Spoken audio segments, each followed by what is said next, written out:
കൊച്ചിയിലെ മറ്റൊരു അക്രമ സംഭവത്തിലേക്കാണ്. കൊച്ചിയിൽ 4 സംഘത്തിന്റെ മർദ്ദനത്തിന് ഇരയായി ചികിത്സയിലായിരുന്ന വിനോദ് മരിച്ചു. വീട്ടുമുറ്റത്ത് പട്ടി കുരച്ചതിനാണ് ഹൈക്കോടതി ജഡ്ജിയുടെ ഡ്രൈവറായിരുന്ന വിനോദിന് മർദ്ദനമേറ്റത്. പ്രതികൾ 4 പേരും റിമാൻഡിലാണ്. എസ് രാഗിൻ ഈ വാർത്തയുടെയും വിശദാംശങ്ങൾ നൽകും. രാഗിൻ, അത്യന്തം ദാരുണമായൊരു സംഭവമാണ്. ഹൈക്കോടതി ജഡ്ജിയുടെ ഡ്രൈവറായിരുന്ന ആൾക്ക് ഇങ്ങനെ ക്രൂരമായി മർദ്ദനമേറ്റ സാഹചര്യം എന്താണ്? പട്ടി കുരച്ചതിന് എങ്ങനെയാണ് ഈ പ്രകോപനം ഉണ്ടായതും അക്രമമുണ്ടായതും?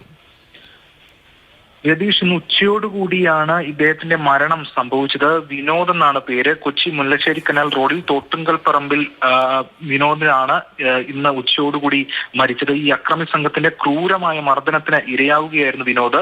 ഈ സംഭവം ഉണ്ടായത് കഴിഞ്ഞ 25 രാത്രി 10:30 മണിക്കാണ്. അതായത് വിനോദിന്റെ വീട്ടിൽ ഒരു നായയുണ്ട്. ഈ നായ കുരച്ചു. വീടിനകത്ത് തന്നെയാണ് നായ ഉള്ളത്. നായ കുരച്ചു. ഈ ഘട്ടത്തിലാണ് 4 പേർ പുറത്തുകൂടി പോകുന്നുണ്ടായിരുന്നു. അവർക്കത് ഇഷ്ടപ്പെട്ടില്ല. തുടർന്ന് അവർ ചെരുപ്പ് ഉപയോഗിച്ച് നായയെ എറിഞ്ഞു. ഇത് വിനോദ് ചോദ്യം ചെയ്യുകയായിരുന്നു. എന്തിനാണ് ഇങ്ങനെ നായയെ എറിയുന്നതെന്ന് ചോദ്യം ചെയ്തു. ഇതാണ് അവരെ പ്രകോപിപ്പിക്കുകയും അവർ മർദ്ദിക്കുകയും ചെയ്തത്. ശ്വാസം മുട്ടിക്കുന്ന നിലവരെ ഉണ്ടായി. കമിഴ്ന്ന് വീണ് കിടന്നിട്ടും വിനോദിനെ വെറുതെ വിട്ടില്ല.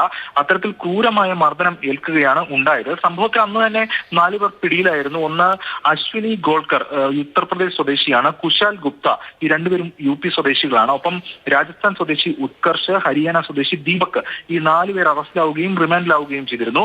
പക്ഷേ ഇദ്ദേഹം വിനോദ് മടങ്ങി വരുമെന്ന പ്രതീക്ഷയായിരുന്നു ഇവർക്കും ഉണ്ടായിരുന്നത്. പക്ഷേ അല്പസമയം മുമ്പാണ് വിനോദ് മരിച്ചത്. സംഭവത്തിൽ വകുപ്പുകളടക്കം ആഡ് ചെയ്യും. കൊലപാതകം ഉൾപ്പെടെയുള്ള വകുപ്പുകൾ പോലീസ് ചുമത്തും. നേരത്തെ വധശ്രമമായിരുന്നു. എന്തായാലും ശക്തമായ നടപടി ഉണ്ടാകുമെന്നാണ് പോലീസ് വ്യക്തമാക്കിയിട്ടുള്ളത്. അതിദാരുണമായ സംഭവമാണ് കൊച്ചിയിൽ ഉണ്ടായത്. ശരി, എസ് രാഗിനാണ് കൊച്ചിയിൽ നിന്ന് ഈ സംഭവത്തിന്റെ വിവരങ്ങൾ നൽകിയത്.